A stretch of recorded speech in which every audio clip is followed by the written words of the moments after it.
Hi అండి, అందరికీ నమస్కారం.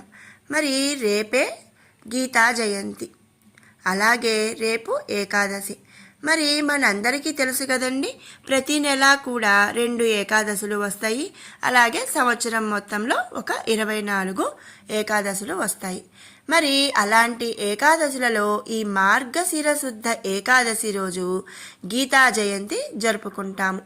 మరి ఈ మార్గశిర ఏకాదశి రోజే గీతా జయంతి ఎందుకు జరుపుకుంటాము అనే విషయాన్ని మనం ఈ వీడియోలో తెలుసుకుందాము. గీత మరి అందరికీ తెలుసు కదండి, భగవద్గీత అంటే తెలియని వారనే వాళ్ళు లేరు. మరి ప్రపంచంలో దాదాపు 100కు పైగా భాషల్లో ఈ భగవద్గీతను అనువదించి అందరూ అనుసరిస్తున్న గ్రంథం. ఇది కేవలం హిందువులకే కాదు, సర్వమానవాళికి నేటికి ఎప్పటికీ కొత్తగా ఉండే ఒక మార్గదర్శి. ఎవరు ఏ కోణంలో చూసినా దానిలో వారి వారి సమస్యలకు పరిష్కారం చూపిస్తూ ప్రపంచం మొత్తం కూడా అనుసరించబడుతున్న ఒక పవిత్ర గ్రంథం శ్రీమద్ భగవద్గీత. విష్ణుమూర్తి దశావతారాల్లో పరిపూర్ణ అవతారమైన శ్రీకృష్ణుడి అవతారంలో దీన్ని అర్జునుడికి ఉపదేశించాడు. కురుక్షేత్ర సంగ్రామంలో తన బంధువులను, గురువు, స్నేహితులను చూసిన అర్జునుడు వారితో యుద్ధం చేయటానికి మనసు అంగీకరించదు. ఆ సమయంలో కార్మోన్ముఖుడిని చేయడానికి శ్రీకృష్ణ పరమాత్మ లోకానికి అందించిన బ్రహ్మ విద్య ఈ శ్రీ భగవద్గీత. దీనిని మార్గశిర శుద్ధ ఏకాదశి రోజున భగవానుడు అందించాడని నమ్మకం. అందుకే ఆ రోజున ప్రపంచవ్యాప్తంగా గీతా జయంతిని జరుపుకుంటారు. గీత సాక్షాత్తు భగవానుడి నోటి నుంచి వచ్చింది.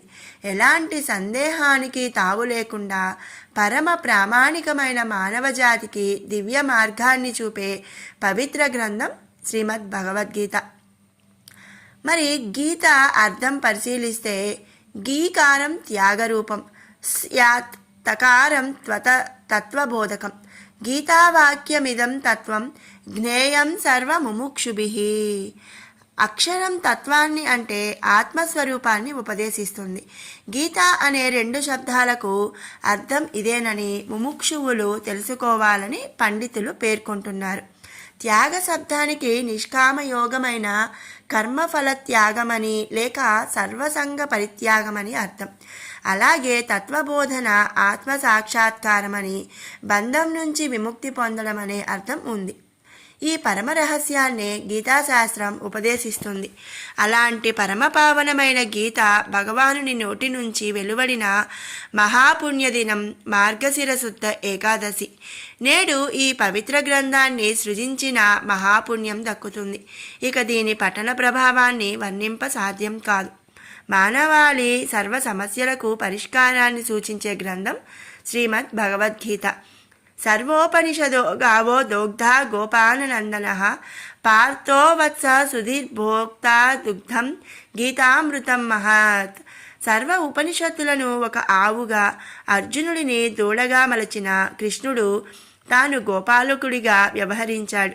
అర్జునుడనే దూడను ఆవు దగ్గర పాలు తాగడానికి విడిచి ఒక పక్క పార్థుడికి అందిస్తూనే మరోవైపు లోకానికి పాలను అంటే ఉపనిషత్సారమైన భగవద్గీతను అందించాడు. అందుకే గీత సకల ఉపనిషత్ల సారం. ఇక ఆధ్యాత్మికవాదులకు ఇదొక ప్రామాణిక గ్రంథం. ఉపనిషత్ రహస్యాలను అత్యంత సులభంగా గ్రహించేలా శ్రీకృష్ణుడు ప్రపంచానికి దీన్ని బోధించాడు. మరి విన్నారు కదండి, మార్గశిర శుద్ధ ఏకాదశిని గీతా జయంతి ఎందుకు జరుపుకుంటాము, అలాగే శ్రీమద్ భగవద్గీత యొక్క విశిష్టత మనం తెలుసుకున్నాం కదా.